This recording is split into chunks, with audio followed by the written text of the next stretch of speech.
na magtatangka ang administrasyon ni Marcos na pasukin ang central office ng Iglesia ni Cristo dyan sa Commonwealth. At ang senaryo na gagamitin nila, allegedly, nandyan si Bato de la Rosa nagtatago. Magandang hapon po sa ating lahat. At heto nga, pag-usapan natin itong administrasyon ni Marcos na kahit obvious na ang administrasyong Marcos na may mga grabe pong ginawa sa ating bansa, especially itong mga korupsyon, ay parang binabaliwala na lang natin. Siyempre, yung mga DDS supporters, tayo lamang ang mga nag-iingay. Pero ngayon, itong mga dilawan at mga loyalista, tahimik sila kahit alam nila na rampant na itong korupsyon sa Pilipinas, At grabe pa kasi alam naman natin, majority of the Filipino people ay gusto na pong mapalitan ang administrasyon. Siyempre si BBM. So kung hindi man natin kaya na mag-people power na patalsikin si BBM, kundi ang tanging paraan lamang ay tapusin po ang termino ni BBM sa 2028 at maghalal ng bagong presidente. So yan naman po ang tanging solusyon. Pero paano maging tanging solusyon yan kung mismo ang administrasyon ni Marcos ay hindi bababa sa pwesto?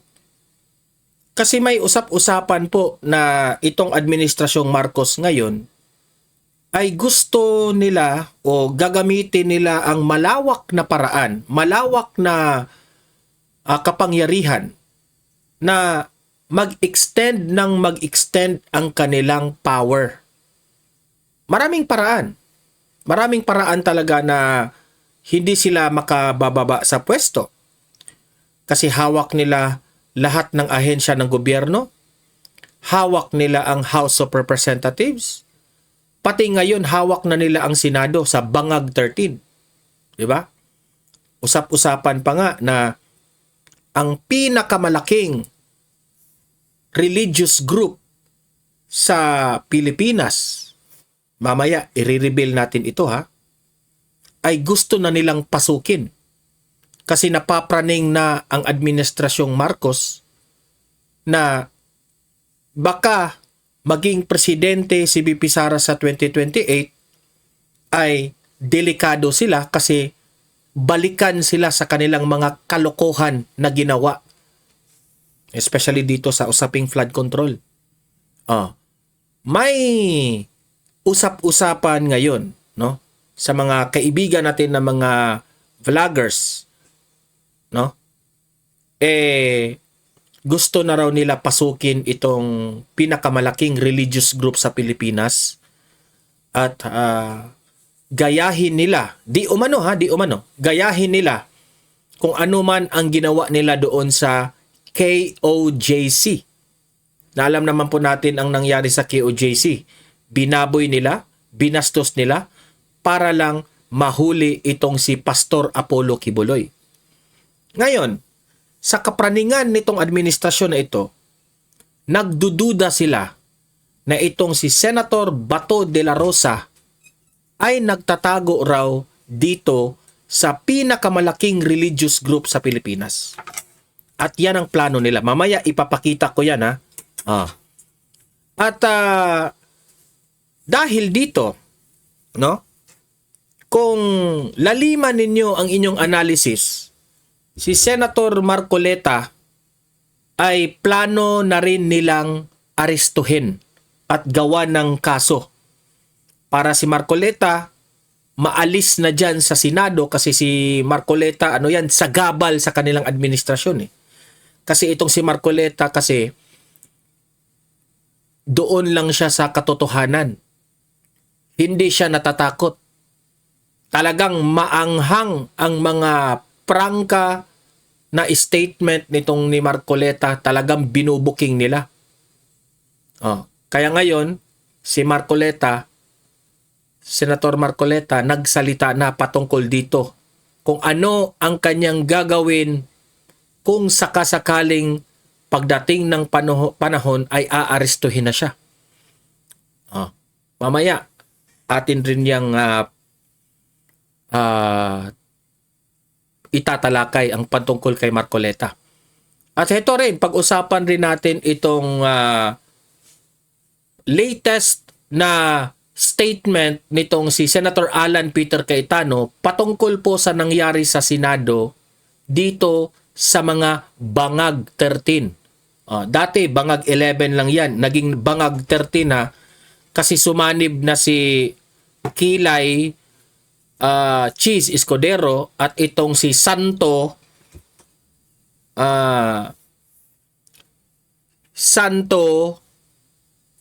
Villanueva.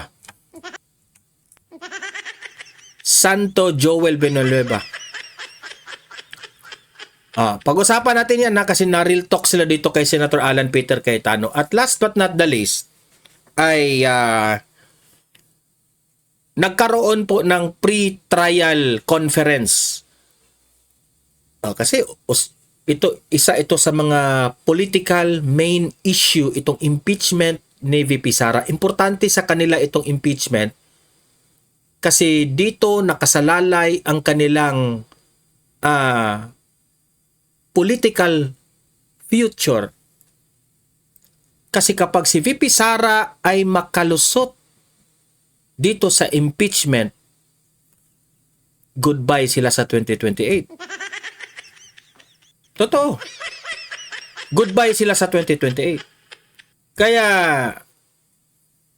ang nangyari raw doon sa pre-trial conference, nagkaroon po ng mainit na debate na di umano itong si Congressman Luistro kinain ng buhay nitong Attorney Sheila defense team ni VP Sara. Kinain ng buhay. Yan kasi ang lumalabas na mga balita sa mainstream media. Congressman Luistro kinain ng buhay ni Attorney Sheila of defense team ni VP Sara. Kinain talaga ng buhay. Kasi mahirap kasi yung isang kongresista na mayabang lang ang nalalaman. Attorney ka nga, pero hindi ka naman umaasta kang parang bobo. O di, kinain siya ng buhay ni Attorney Sheila kasi sobrang bright. Very, alam niyo na, basta ang isang lawyer na sumusunod lamang po sa batas at sa mga kung saan sila natuto bilang lawyer. O kasi marami namang lawyers dyan na hindi nila ginagamit ang kanilang nalalaman bilang lawyer nung sila pa ay nag-study pa ng lawyer. Hindi nila ginagamit. Hindi nila ina-apply kung ano ang natutunan nila bilang lawyer. Mamaya, atin ring panoorin yan si Congressman Luistro. Paano siya kinain? Grabe. Okay. Bago natin simulan, paki-like muna at saka paki-share. Tulungan nyo lang po itong channel na ito na mas spread itong ating balita.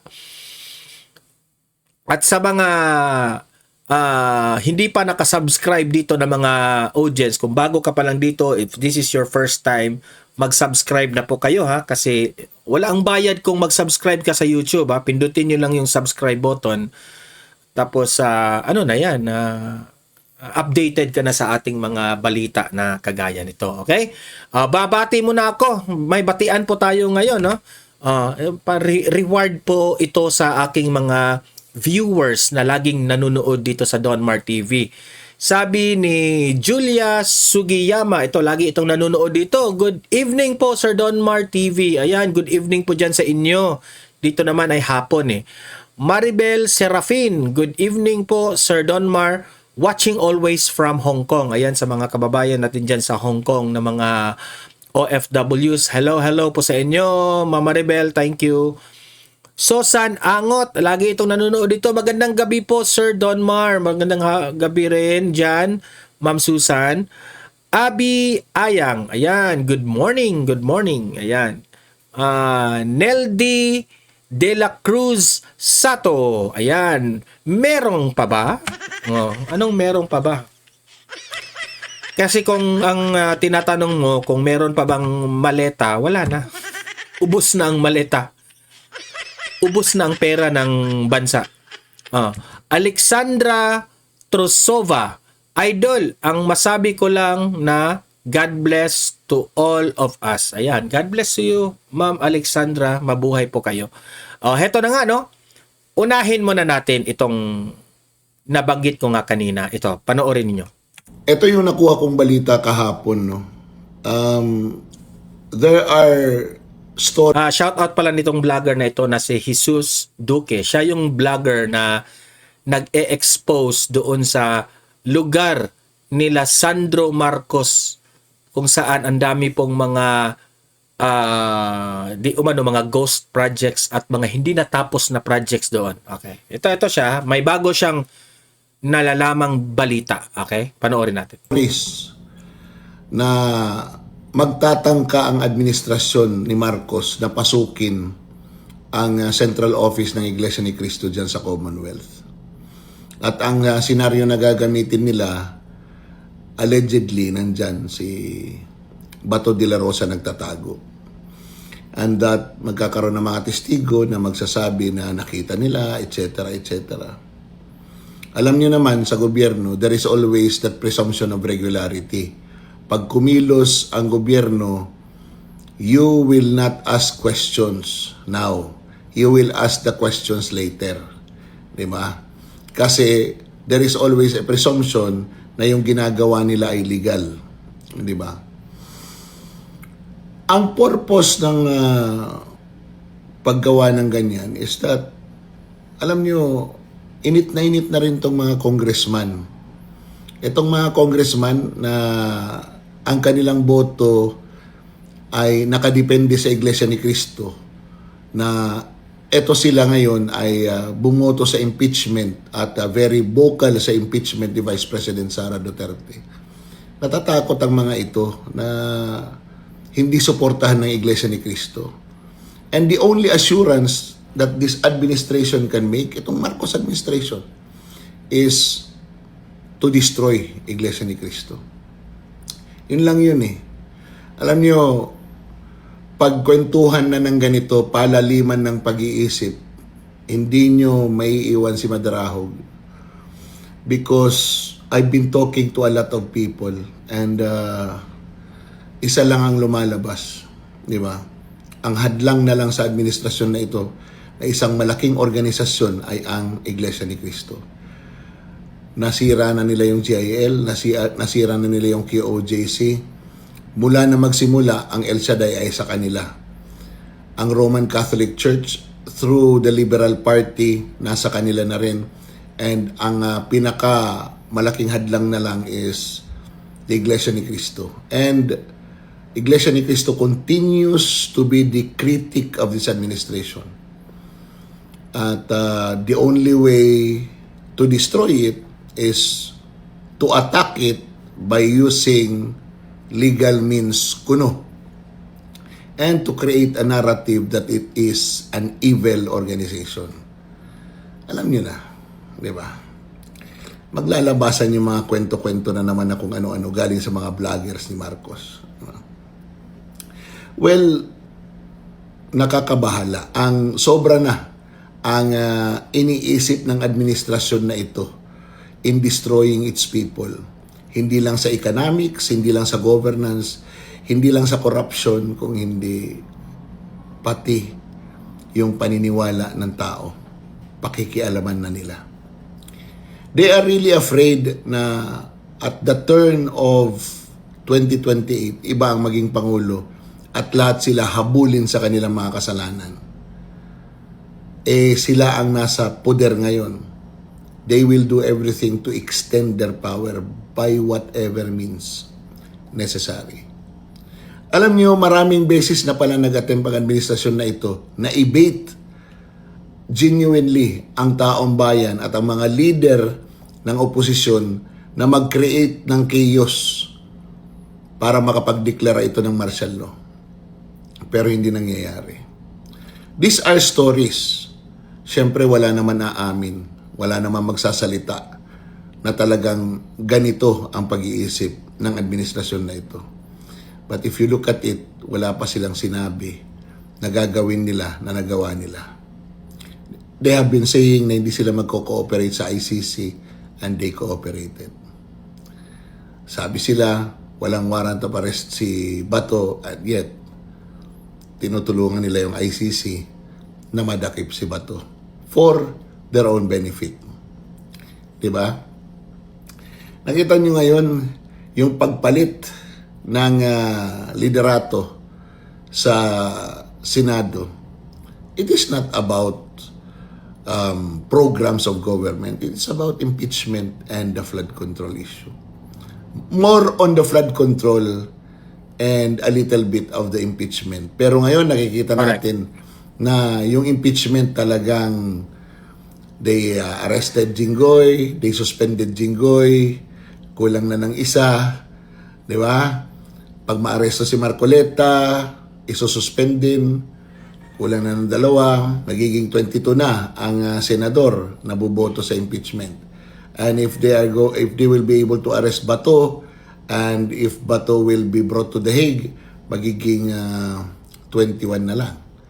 And the numbers will drop and the probability of conviction will go high. So, itong vlog na to is a boring and long lecture. Pero, it goes to show that the Filipino people, the Filipino audience has already matured and that they already acknowledge the yung impormasyon na nanggagaling sa ibang tao na nakakapag-analisa is better than those that are prepared by the people of the government para isaksak sa utak ng mga Pilipino at paniwalaan ito para magtagumpay ang kanilang iniisip para sa kanilang mga sarili. Sayang ang bayot. Ayan ha. Maraming salamat sa iyo, Vlogger Jesus Duque. DDS na DDS vlogger ito ha.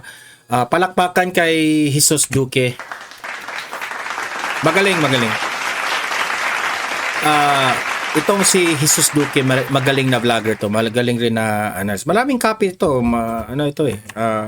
Marami itong nalalaman eh. Malapit nga ito kay Chavit Singson. Yan po, no? Loud and clear ang sinabi ni Jesus Duque sa posibleng mangyari. Ito na nga, ipapakita ko rin itong kay Marcoleta. Grabe, ang dami kong believe nitong si Senator Marcoleta noong panahon na siya pa po ay isang congressman. Noong panahon ng administrasyong Duterte. Believe na ako dito sa taong ito na may paninindigan. Marami dyan, nagpapanggap na mga matapang kuno. Pero wala namang bayag pagdating ng panahon. Kagaya ni Joel, yung ginawa ni Joel, di ba? Sabi ni Senator Marcoleta, he will not resist arrest on made-up bribery plunder raps. Naninindigan si Senador Rodante Marcoleta na haharapin niya ang mga kasong isinampa sa kanya matapos anyang makatanggap ng impormasyon na huhulihin na siya anumang araw. So, nabanggit na yan na anytime aarestuhin na hinog na raw ang kaso ni Senator Marcoleta. So, kung ano man ang naging nangyari kay Senator Jinggoy Estrada, ay maging ganoon rin ang magiging mangyari kay Senator Marcoleta. At ako po ay personal kong naniniwala ako dito sa taong ito, dito sa mamang ito, na pagdating ng panahon na ipipressure siya ng administrasyon, hindi ito gagaya ni Joel Villanueva. Haharapin niya. Kaya nga, ang daming sumaludo dito kay Senator Jinggoy. Di ba? So ako, hindi na ako magtataka dyan kung si Senator Marcoleta ay hindi po makapag-participate dito sa impeachment trial dito sa magaganap ni VP Sara. Okay? Isa ito sa mga sagabal sa administrasyong Marcos. So they have to take out Senator Marcoleta. Yan. Diyan lang naman sila magaling itong administrasyon na ito. Gagamitin nila ang kanilang resources para i-disarm ang kanilang kalaban sa politika. Nakakahiya po kayo. Sobrang nakakahiya. Ito, pakinggan natin itong si Senator Alan Peter Cayetano, ni Real Talk itong mga bangag 13. Ito po, panoorin natin. Yung tinitignan ng mundo. So yung iba, nung si Alan Senate President, kaya natin lumaban. Hindi po. Ngayon, mas maipapakita ng Panginoon ang laban sapagkat tinanggal na sa atin pati kapangyarihan. Actually, kahit naman nung nandun tayo, nasa kanila lahat ng kapangyarihan, lahat ng pera. Lahat ng kapangyarihan ng administrasyon. Alam nyo ba kung ano yung isa sa mga pinaka gusto ko dito kay Senator Alan? Kasi binibase niya ang kanyang analysis sa Biblia, sa mga nangyayari ngayon. And this is all connected. What happens in the Bible? Kukuha tayo ng wisdom sa Bible sa mga pangyayari ngayon. Yan ang kagalingan nga ni Senator Alan Peter Cayetano. Pero itong mga kalaban, pasanto-santo yan si, especially kung anong mga parinig ni Tulfo, di ba? Sinuway pa niya yung ginawa ni Marcoleta na bakit raw laging bumabanggit ng mga Biblia, mga biblical quotes. Wala kang karapatan dyan.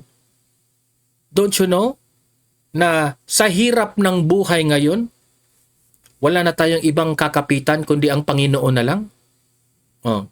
Minamaliit nila yung style ni Senator Alan Peter Cayetano sa pagiging biblical niya. Ito po, panoorin natin ng buo ito, ha. 'Di ba? Lahat ng bag, lahat ng maleta, lahat ng bag, pati libag nasa kanila na. 'di ba? Hindi, libag means dumi. Anong hawak lang natin noon? Ang hawak lang natin noon ay katotohanan. Correct. 'Di ba? Okay. So let me jump, no? So two things. Number one, we cannot do anything that is unbiblical. So ganun din, let's not do anything that is unconstitutional. Correct. Let's not be tempted that because they violated the rules, we Ang violate. problema dito sa administrasyon ngayon, kahit unconstitutional na ang kanilang ginagawa pa rin nila. Kapal ng mukha eh. Violate the rules, di ba? So meron rules na anyway, I won't go there, but you know what I'm saying. Just because sila ginawa nila yon. So I was telling kanina sila na anong dehado yamado ng Christian sa politika? In a sense, dehado tayo kasi bakit? So, all throughout my political life, for example, may nililigawan na leader. Yung hindi Christian, reregaluhan ng lalaki o ng babae, depende sa preference niya. Yung kabila, para ligawan. Susuhulan. Pagka nagdebate, kahit kasinungalingan, gagamitin. Ang Christian leader, hindi pwedeng magregalo ng tao. Ang Christian leader, hindi dapat manuhol. Ang Christian leader, hindi dapat magsabi ng hindi totoo. So, sasabihin nyo, paano kayo mananalo? Because your strength is also your weakness is your strength. Because truth is your strength. And if you look in terms of battles, natatalo kayo minsan. Pero if you think in terms of wars, di ba? You win the war because truth eventually wins out. Correct. But syempre, humanly, ayaw mong tumagal. Sino ba naman may gusto ng gera, laban ng laban? That's why yung iba nating kasama sa Senado ay dati natin mga allies for the truth. Pero napagod nung tumanda na. Di ba? So, nung tuta pa lang sila, gusto nila katotohanan. Nung naging aso na, napagod na eh. Di ba? Okay. Ping Lacson, makinig ka. Tuta ka dati, ngayon aso ka na. So, babalikan ko yun mamaya. So, for me, I'll just leave that with you today. Diba? One, you have to have a foundation. Kailangan may babalikan ka. So, pag sinabi kong, eto gagawin ko Senado, ano ba sabi ng rules ng Senado? Ano ba sabi ng Constitution? So, eto ang gagawin natin sa Pilipinas. O ano ba sabi ng Bible? Diba? Okay, pangalawa, nasa Para sa akin, no, binaboy nila ang konstitusyon ng Pilipinas. Naging useless ang konstitusyon natin ngayon eh. Sila nang masunod lahat. an ba ang Panginoon? Ano bang gusto niyang gawin? Yun ang atin. At ako'y naniniwala, gusto niya ng revival. Gusto niya ng repentance. Labas lahat ng baho. Labas lahat ng problema. Ang addict ay hindi magagamot pag hindi niya inamin na addict siya. BBM, umamin ka na ba? Hindi, nagtatanong lang tayo ha. Bakit ayaw mo kasing magpa-hair follicle test, BBM? Addict yan sa sex, addict yan sa sugal, addict sa alcohol, addict sa drugs. Tignan nyo sa US, yung mga anonymous, di ba? Let's say alcoholic anonymous.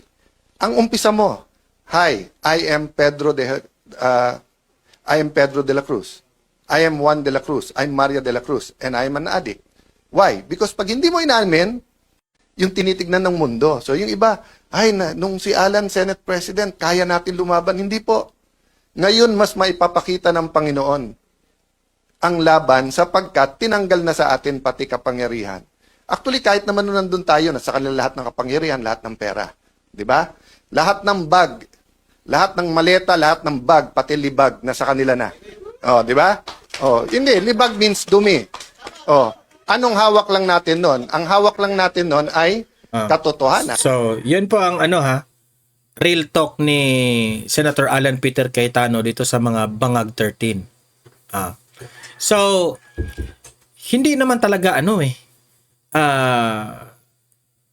tawag dyan? Hindi naman talaga sila magaling, itong mga Bangag 13. Magaling lang sila sa bending the law. Yan ang katotohanan. Dito, panoorin nyo itong kay Luis Tro. Kasi usap-usapan na kinain raw ito ng buhay. Tatawa ko dun sa balita. Ginisa siya ng ginisa dito ni Attorney Sheila of Defense Team ni BP Sara. Po sa gusto sigurong maintindihan ito ng mas mabuti, what happened Thursday is what we call the pre-trial conference or it's a pre-trial meeting. Buong araw po yon and it was closed to media. Hindi ho ba, Kong Jinky? That is correct. And I think the reason is because very tedious itong process na ito and a little boring kasi marking of every piece of document, no? Which the public may not find interesting. But this is really very significant, Pinky. And if I may share it with our countrymen, no?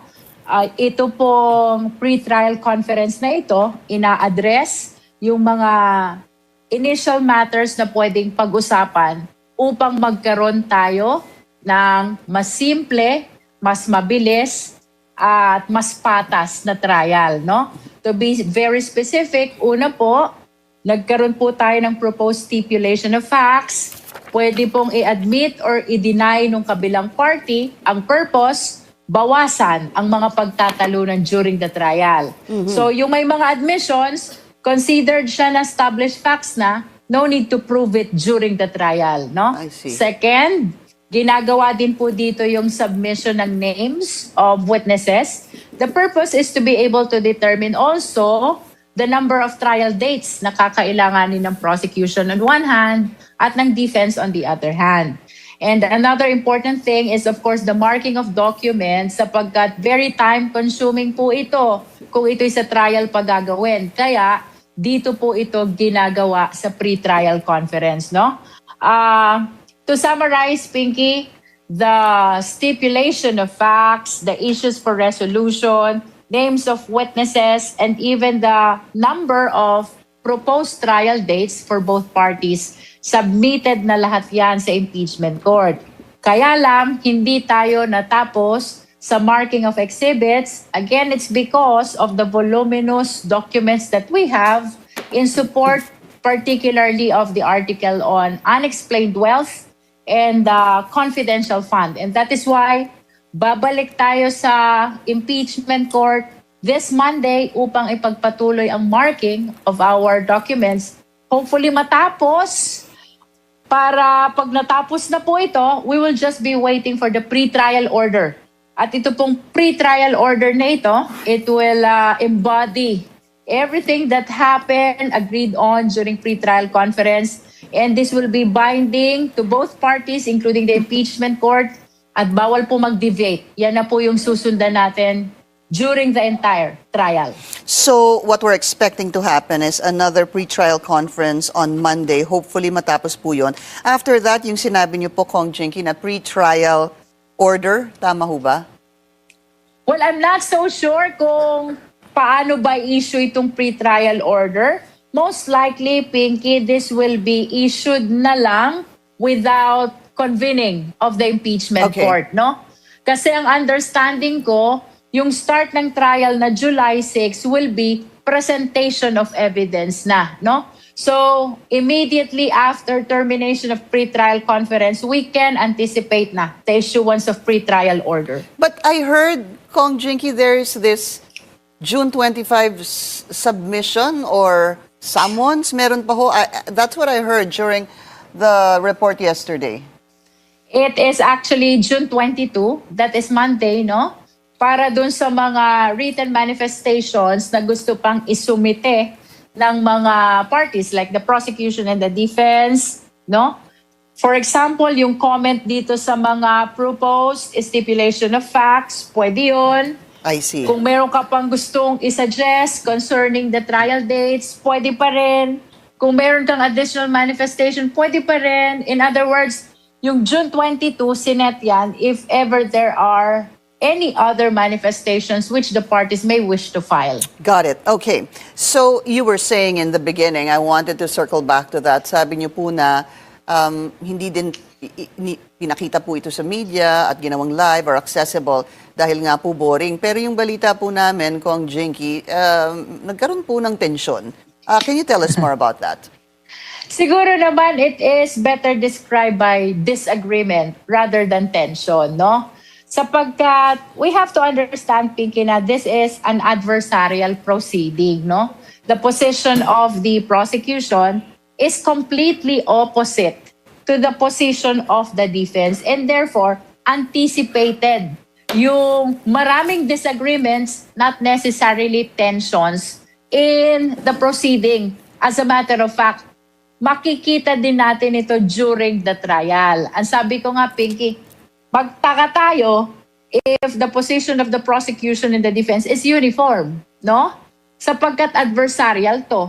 We are alleging commission of offenses while the other one is claiming innocence of the respondent. Totally opposite. And this disagreement will definitely extend up to the conclusion of our impeachment trial. Did no? it happen, But- Congresswoman, that the disagreements nagkaroon po ng pagtataas ng mga boses? Well, hindi naman siguro pagtataas ng boses yun. Siguro ay naging passionate lang ang mga parties in explaining their point. And again, that is very natural in all adversarial proceedings, no? And that was between who? Because meron pong lumabas na isang tweet, I think, that it was between you and Attorney Sheila Huba. No, not necessarily, no? I would charge the exchange of arguments as merely maintaining our respective positions, mine for the prosecution and hers for the defense, no? But I do not describe it as tension. It is merely disagreement and opposite position and keeping our respective grounds. Ako in the prosecution at siya doon sa defense. Which you were saying is regular, ordinary, or normal in an adversarial proceeding. Congresswoman Jinky, I know that there was a lot that was discussed and obviously two opposing teams, hindi ho ba? But one thing I wanted to find out was that when there were marking of evidence and stipulation of facts, did it come out over and over again, if it did, that the defense is still claiming there is a petition before the Supreme Court that does not recognize what happened during the House Justice Committee that you headed? Did that come out a number of times during the pre-trial conference yesterday? Actually, Pinky, wala namang masyadong discussion on that because as a matter of fact, even assuming na may mga ganyang manifestation, that is not proper during the pre-trial conference, no? As a matter of fact, kagaya ng nasabi mo, submitted na itong issues na to sa Supreme Court, premature siyang i-discuss during PTC, and even if you try to raise it during the trial proper, hindi pa rin pwede. Because that is a constitutional question that belongs exclusively to the Supreme Court. And we have to understand that the Senate is not an appellate court of the House. Whatever happened in the House is within the exclusive jurisdiction of the House. Let me rephrase the question then. During the stipulation of facts, during the submission of the names of witnesses, was there a time that the defense would say that hindi kami papayag dyan, that's something we're opposing because of the mere fact that we did not recognize there was an abuse during the House Justice Committee hearing on the impeachment case against Vice President Sara Duterte? I was just thinking about that, kung lumalabas po yung ganon dahil nga hindi nila kinilala yung nangyari doon sa House Justice Committee. Without dwelling into the details of what happened during the PTC, because I hope you understand we're bound by the prohibition already, but that issue is not a proper subject of the PTC or pre-trial conference, no? Sapagkat strictly, dapat ang ating discussion during PTC are only with respect to the agenda mentioned in the notice, and even assuming that we will be going beyond the agenda, it is premature to discuss issues like that.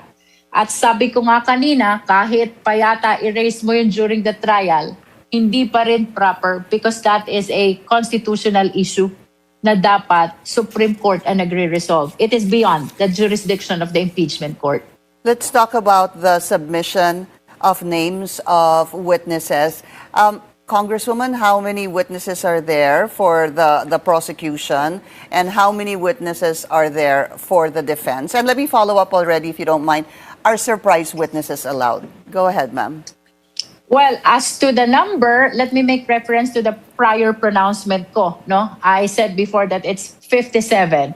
As to the actual numbers that we have during the pre-trial conference, I cannot divulge that anymore. We are bound by the prohibition. And then about the surprise witness.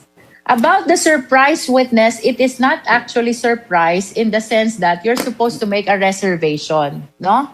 Kung hindi mo yan ma-reserve, then you cannot present him as well during the trial. Ang sabi sa rules, as a general rule, dapat lahat ng witnesses naka-indicate na doon sa pre-trial brief, including the documents or exhibits. No? If you don't disclose them in the pre-trial brief as a general rule, you cannot present them during the trial.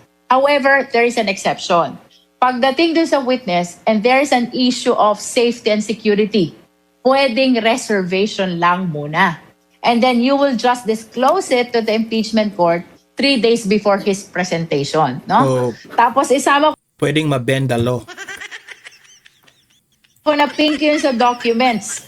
Kung hindi pa available yung document or not yet within the knowledge of the parties, pwede din reservation lang muna. And within 3 days, not later than 3 days before presentation, doon mo palang i-disclose sa court during the trial. In other words, Congresswoman, pwede. Pwede po ang surprise witness basta disclose 3 days before, and pwede din ang additional documents as long as disclosed 3 days before. Did I get that right, ma'am? I don't consider that a surprise, Pinky, kasi as a matter of fact, there is a requirement na dapat i-reserve mo. Tapos i-justify mo bakit hindi mo ma-disclose kung sino yan, 'di ba? So, I don't consider that as a surprise witness. Perhaps reserve witness ang more accurate term. Reserve witnesses. And Nandyan na naman tayo sa mga terminologies mo. Tingnan nyo yung terminologies mo doon sa House Committee on Justice, di ba? Nasablay ka na doon. Karon gumawa ka na naman ng ibang terminology. Reserve, hindi surprise. Ay nako.